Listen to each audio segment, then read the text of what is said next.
اتنی مہنگائی 2 مہینے سے کم میں کبھی ہوئی نہیں پاکستان کی تاریخ میں. بجلی تقریباً دگنی کر دی. کوئی شک نہیں, سب کو پتہ. اچھا, اور ساری چیزیں مہنگی ہو گئی. تو سوال اس کا یہ ہے کہ اگر آپ مہنگائی روکنے کے لیے آ رہے تھے اور آپ نے یہ سازش, بیرونی سازش میں حصہ لے کے گورنمنٹ کو گرایا ہے, درست, تو اب مہنگائی آسمانوں پہ پہنچ گئی ہے. کون ذمہ دار ہے اس کا؟ اچھا, کہتے ہیں ذمہ دار ہم ہیں, مجھے کہتے ہیں میں ذمہ دار ہوں. میں ان سے سوال پوچھتا ہوں کہ اگر میں ذمہ دار تھا تو آپ کو ضرورت کیا پڑی تھی گورنمنٹ گرانے کی؟ مجھے پھر ذمہ داری اٹھانے دیتے. یعنی اگر یہ مہنگائی ہو رہی تھی, میں بیٹھا ہوا تھا, وہ ڈر گئے تھے نا کہ آپ کہیں مزید نیچے نہ لے جائیں اسے. نہیں, ان کا خیال تھا کہ شہباز شریف, یہ دیکھیں یہاں بھی سوچ کی غلطی ہو جاتی ہے. شہباز شریف کا امپریشن تو خان صاحب یہی تھا, شہباز اسپیڈ, کہ he will deliver. Unfortunately he could not. دیکھیں, انہوں نے کہا کہ یہ بارودی سرنگیں میں چھوڑ گیا ہوں, تو میں نے تو اگر میں یہ تھا تو میں اسٹیبلشمنٹ کو کیوں کہتا کہ اگر تم نے گورنمنٹ اس وقت ہٹائی یہ سازش کے تحت جو ہو رہی ہے ہمارے خلاف, اور نیوٹرل رہ گئے اور گورنمنٹ چلی گئی, تو یہ بکھر جائے گا, یہ اکانومی نہیں سنبھالی جائے گی.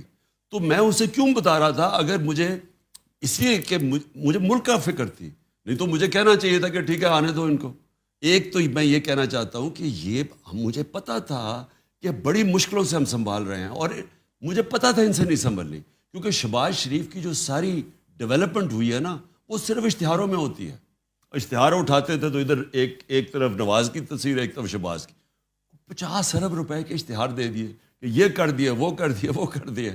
تو وہ آج قوم کے سامنے, میں اللہ کا شکر ادا کرتا ہوں, وہ سچ کا خدا ہے, الحق ہے, اس نے سب کے سامنے لے آیا سارے اکنامک انڈیکیٹرز.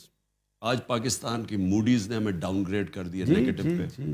آج وابڈا, جس پہ ساری ہماری ڈیمز کے پروجیکٹ ڈپینڈ کر رہے ہیں, وابڈا جس کو انٹرنیشنل لونز مل رہے تھے, اس کی کریڈٹ ریٹنگ ڈاؤن گریڈ ہو گئی ہے مائنس, جس کا مطلب اس کو لونز نہیں ملیں گے, جس کا مطلب ہمارا جو 50 سال کے بعد ہم ڈیمز بنا رہے تھے وہ پروجیکٹ خطرے میں چلا گیا.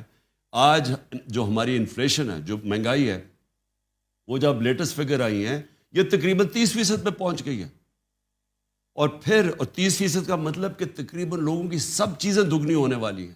اور ابھی جو روپیہ گرا ہے, 30 روپے ڈالر مہنگا ہوا ہے, یعنی روپیہ 30 روپے ڈالر کے بنسبت گرا ہے. اس کا کیا مطلب ہے؟